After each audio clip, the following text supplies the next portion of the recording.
ya kan? Meyakini, jadi harus murid itu mengakuinya. Nah, pernyataan berikut yang merupakan pengakuan keutamaan guru adalah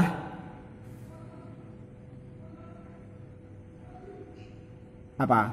Mengamalkan ilmu yang telah disampaikan. Itulah keutamaan guru, bahwasanya guru itu telah memberikan ilmu. Ya, walaupun sekarang bisa ilmu itu didapat melalui Google, tapi saya yakin ada sesuatu hal yang tidak dimiliki Google, ya, tetapi dimiliki oleh guru tersebut, yaitu guru itu mengajar dengan penuh keikhlasan, mendoakan kamu, kemudian membimbing kamu menjadi disiplin. Nah, itu yang tidak dimiliki Google. Itu ya. Google ikhlas? Enggak punya kuota raiso. Ya kan? Ya, seperti itu. Nomor selanjutnya. Pernyataan berikut yang tidak termasuk cara berbakti kepada orang tua setelah meninggal. Apa? Ini hampir semuanya benar, tapi kamu harus lebih teliti lagi dalam menjawab pertanyaan seperti ini.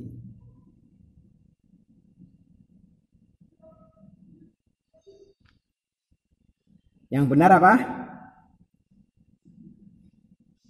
Memohon ampun kepada Allah, betul? Betul? Atas segala dosa, betul. Menyambung silaturahim, betul. Memohon ampun kepada Allah atas dosa-dosa yang pernah mereka lakukan, betul juga. Meneruskan usaha, nah, yang diantara pokok ini yang paling penting dulu mana? Nah, berarti kan yang di sini jawabannya dari pertanyaan ini berarti yang mana? Jawabannya adalah nih. Di antara pilihan ini berarti ini yang paling benar. Jadi meneruskan usaha, ya, itu betul, tapi prosesnya nanti setelah ini dilakukan dulu. Itu ya. Oke, lanjut. Paham ini? Tidak ya, bisa dilanjut. Oke. Perhatikan pernyataan berikut. Berusaha berjabat tangan dengan guru agar mendapatkan nilai yang tinggi. Mengucapkan salam ketika berjumpa dengan bapak dan ibu guru. Mengerjakan tugas yang diberikan oleh guru dengan sebaik-baiknya. Kemudian malas dan terlambat masuk kelas. Kemudian tersenyum ketika berjumpa dengan bapak ibu guru. Nah, ini pertanyaannya adalah dari pernyataan tersebut yang merupakan adab terhadap guru adalah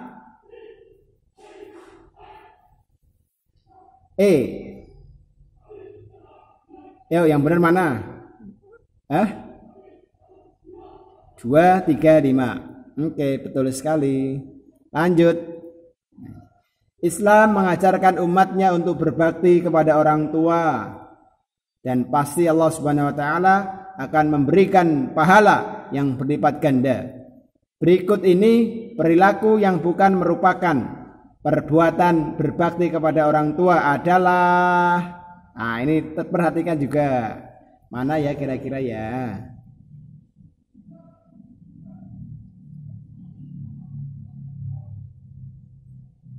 Mana yang betul?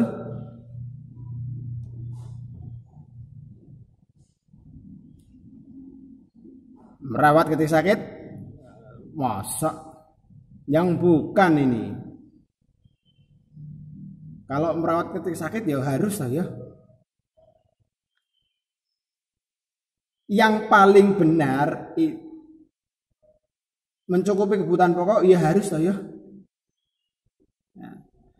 Yang paling benar dari soal ini itu bagus sekali. Ini loh, kewajiban untuk tinggal bersama. Nah, tidak punya kewajiban untuk tinggal bersama ya. Jadi nek sudah sudah mampu ya kalau bisa mandiri ya. Itu ya, paham ya? Lanjutkan.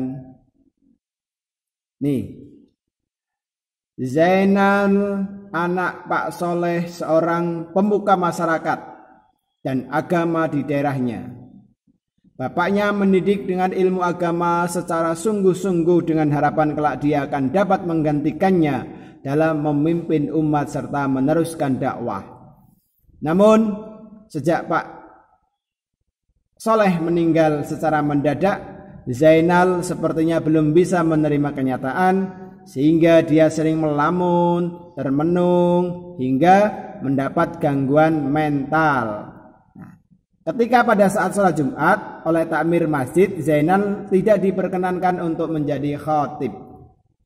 Nah, tindakan takmir masjid tersebut ialah, yuk kira-kira bagaimana tindakannya?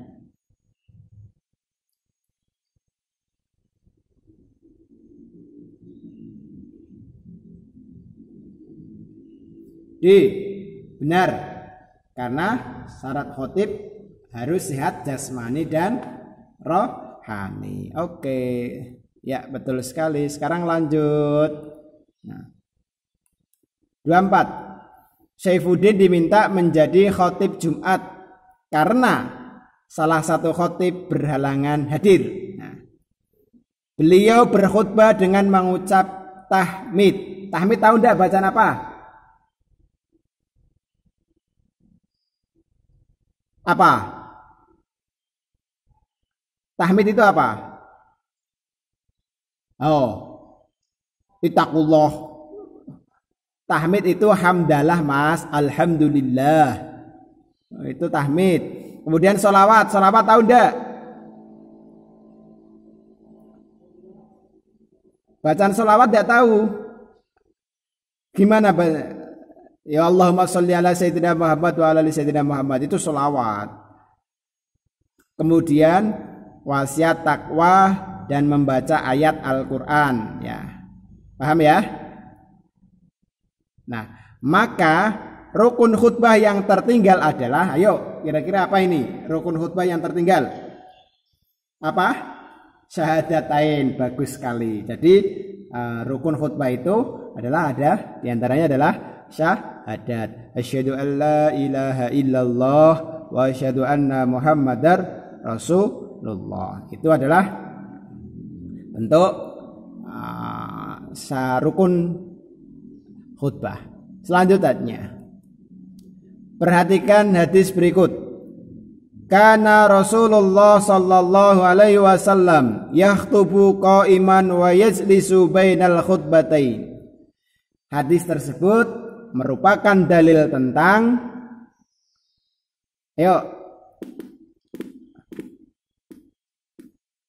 kalian pahami kuncinya. Biasanya ada yang harus kalian pahami satu makna saja. Yakhtubu qa'iman wa yajlisu bainal khutbatain. Nah, ada yang kalian pahami tidak maknanya di situ? Qa'iman wa yajlisu. Apa itu artinya?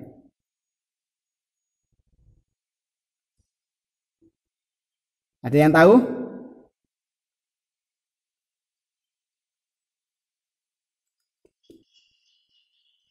Subhanallah, betul sekali ya.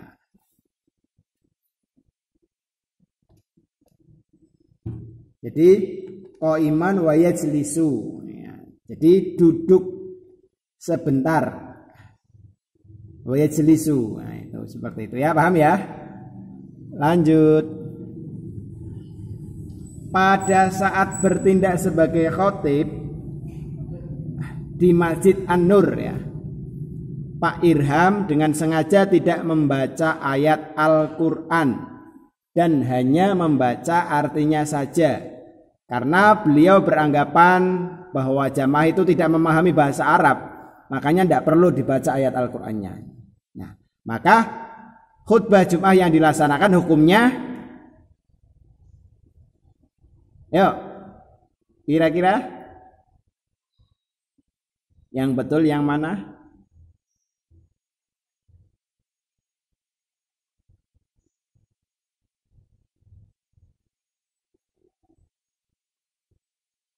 Jawab 1, 2, 3.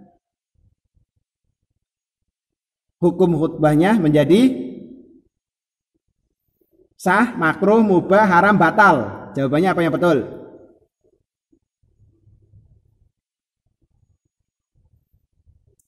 Sah, makruh, mubah, haram, batal. Apa ya?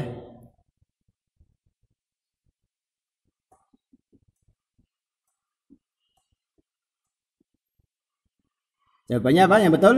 Jawabannya batal, karena membaca Al-Quran termasuk rukun khutbah. Paham ya? Kayak tadi wayahe maca syahadat ra maca syahadat, berarti khutbahnya itu batal, tidak sah sama saja ya. Itu ya. Lanjut. Nah ini. Perhatikan pernyataan berikut ini. Bahasa yang lugas dengan istilah-istilah terkini. 2. Materi sesuai dengan perkembangan masyarakat. 3. Materi disesuaikan dengan audien. 4. Gaya bahasa sesuai audien. Kemudian 5. Diperbanyak humor. Nah, pernyataan yang termasuk faktor keberhasilan tabligh. Ditunjukkan nomor tabligh itu tadi apa? Menyampaikan ya dalam jumlah orang yang banyak itu ya.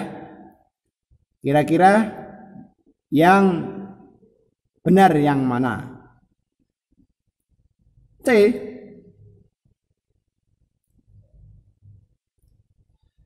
2, 3, 4. Materi sesuai dengan perkembangan masyarakat. Materi disesuaikan dengan audien. Kemudian gaya bahasa sesuai audien. Itu.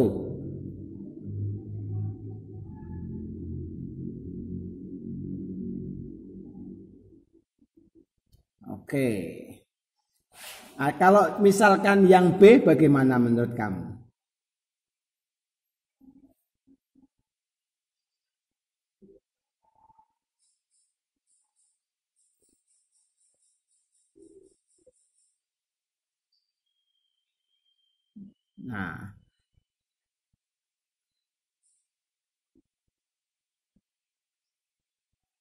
Nah, oh ya. Jadi ini memang mirip ya. Ya nanti ya betul ya, memang ada pemiripan sekali ya. Bisa jadi kalau seperti ini ya 2 jawabannya ya. Ada 2 ini.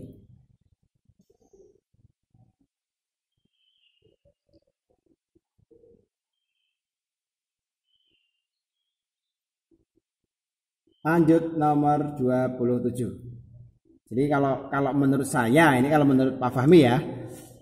Menurut Pak Fahmi itu yang benar ya bahasa yang lugas.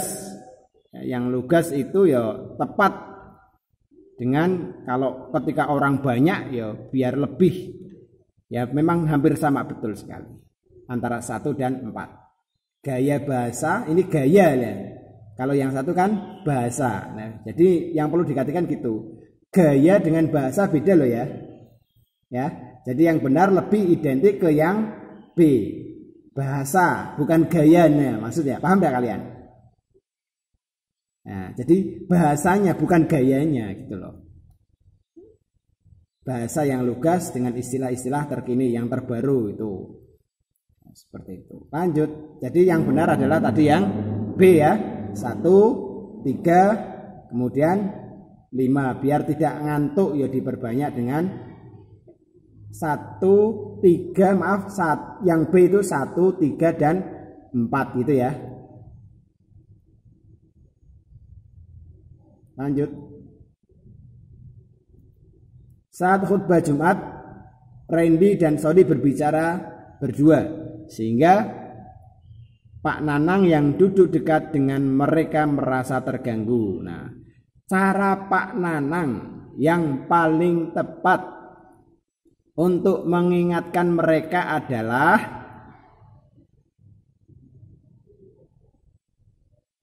apa? Yang tepat mengingatkan, memarahi mereka, "Woi, menang." Kemudian yang kedua, menyampaikan isyarat agar tenang. Kemudian yang C geret kok masjid, udah metu. Kemudian yang D itu nah.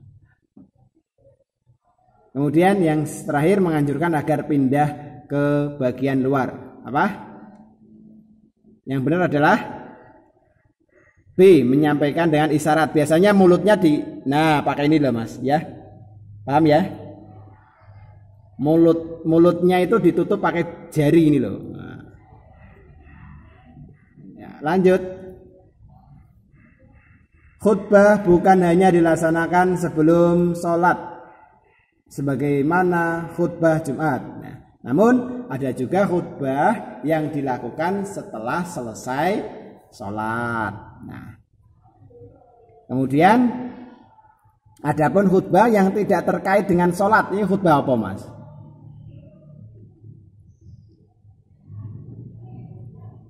Khutbah apa? Khutbah yang tidak terkait dengan sholat.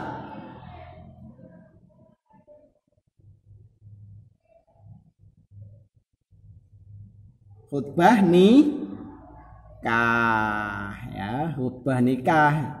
Jadi sebelum akad itu biasanya dibacakan khutbah nikah terlebih dahulu. Urung wayahe nikah makanya urung ngerti, ngono ya. Lanjut. Farid sebagai sahabat firman mengajak untuk menjalankan perintah Allah Subhanahu wa taala dan menjauhi larangannya. Sedikit demi sedikit firman mengikuti ajakan Farid dan mulai membiasakan diri melaksanakan sholat berjamaah di masjid. Nah, tindakan Farid dapat dikategorikan sebagai apa? Dakwah. Bagus sekali. Jadi ya dakwah ini dakwah bil hal ya. Dakwah dengan tindakan. Jadi diajak bareng, ayo makat masjid. Nah, itu bil hal gitu ya. Lanjut. Perhatikan potongan Quran surat An-Nahl. Ud'u ila sabili rabbika bil hikmati wal mau'izatil hasanati wajadilhum billati hiya ahsan. Ayat di atas menjelaskan adanya 3 cara atau metode dakwah, yaitu dengan cara hikmah, mau'izah hasanah dan mujadalah. Nah, berikut adalah bentuk dakwah bil hikmah. Bil hikmah.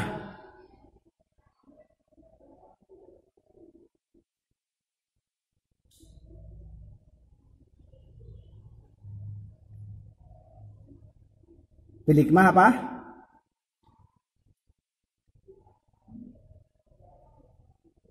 Dengan cara yang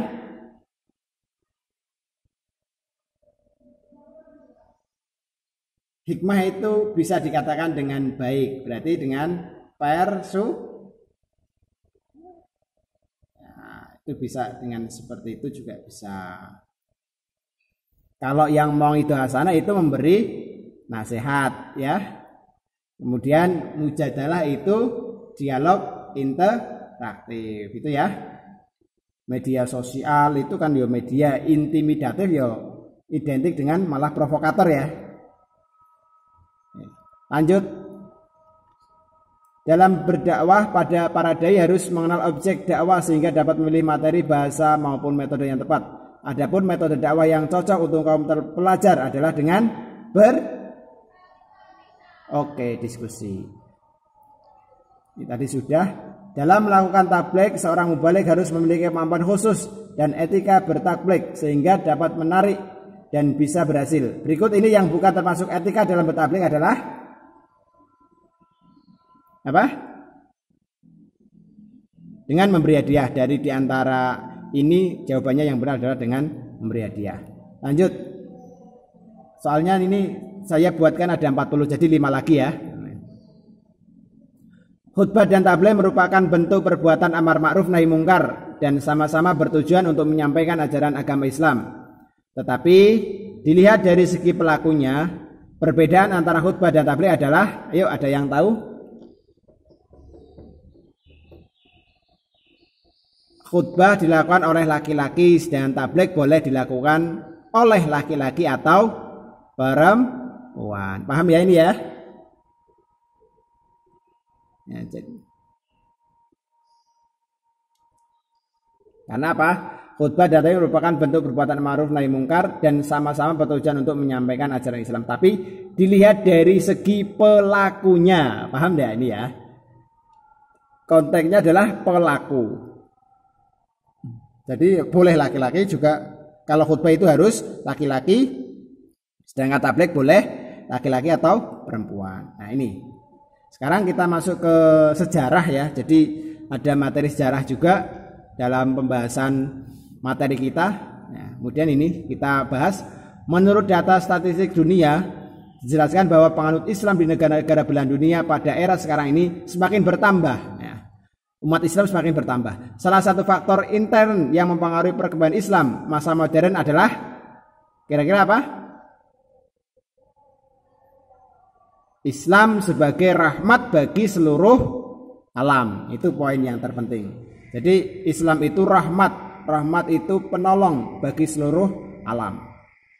Ya, seperti itu. Jadi Islam yang rahmatan lil alamin. Jadi Islam yang benar-benar bisa membawa kedamaian, ketenangan, kesejahteraan, kemakmuran. Bukan Islam yang radikal, yang menjadi teroris. Itu bukan seperti itu yang diharapkan ya. Paham ya ini ya? Islam sebagai rahmat bagi seluruh alam. Lanjut. Islam dapat berkembang dengan cepat ke pelosok dunia. Pernyataan berikut yang bukan termasuk faktor perkembangan Islam pada masa modern adalah kira-kira apa ini? Jawabannya apa? Ya, dunia mengalami kekacauan ekonomi dan politik. Itu bukan yang merupakan salah satu faktornya, bukan seperti itu.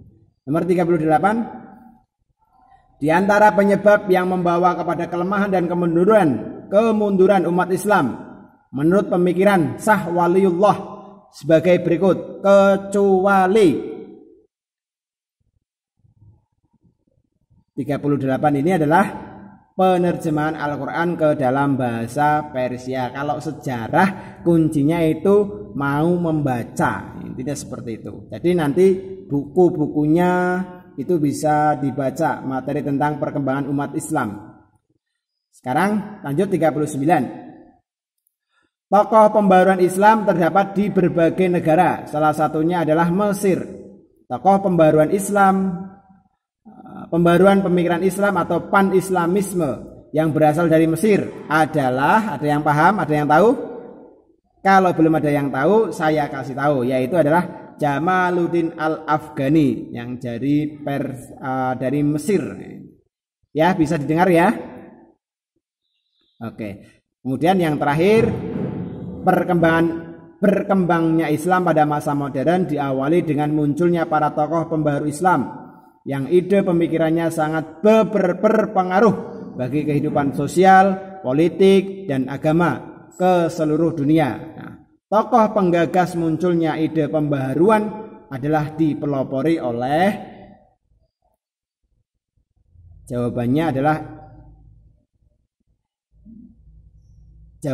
itu adalah Ibnu Taimiyah. Jadi penggagas munculnya ide pembaharuan Islam itu contoh latihan-latihan soal yang akan perlu kalian pelajari. Jadi yang jelas, misalkan ini saya rekam, mudah-mudahan nanti akan saya share di link YouTube saya ya.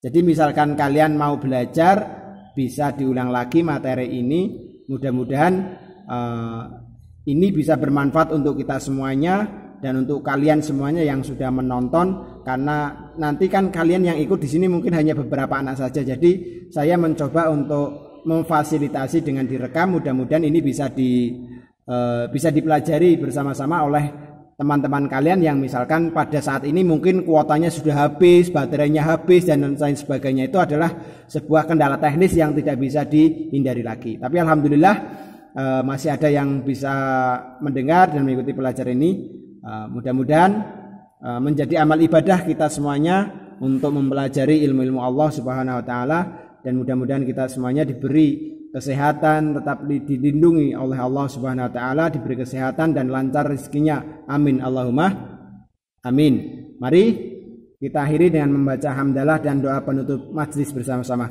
Alhamdulillahirabbil alamin. Subhanakallahumma wa bihamdika asyhadu an la ilaha illa anta astaghfiruka wa atubu ilaik. Terima kasih Pak Fahmi, mohon maaf apabila dalam penjelasan ini saya yakin banyak kekeliruan. Silakan kalian bisa mempelajari materi lewat buku-buku atau lewat internet untuk menambah ilmu pengetahuan kalian, karena memang ini adalah kekurangan Pak Fahmi sendiri ya. Jadi mohon maaf apabila ada kesalahan. Terima kasih. Saya akhiri, kurang lebihnya mohon maaf. Assalamualaikum warahmatullahi wabarakatuh. Siapa yang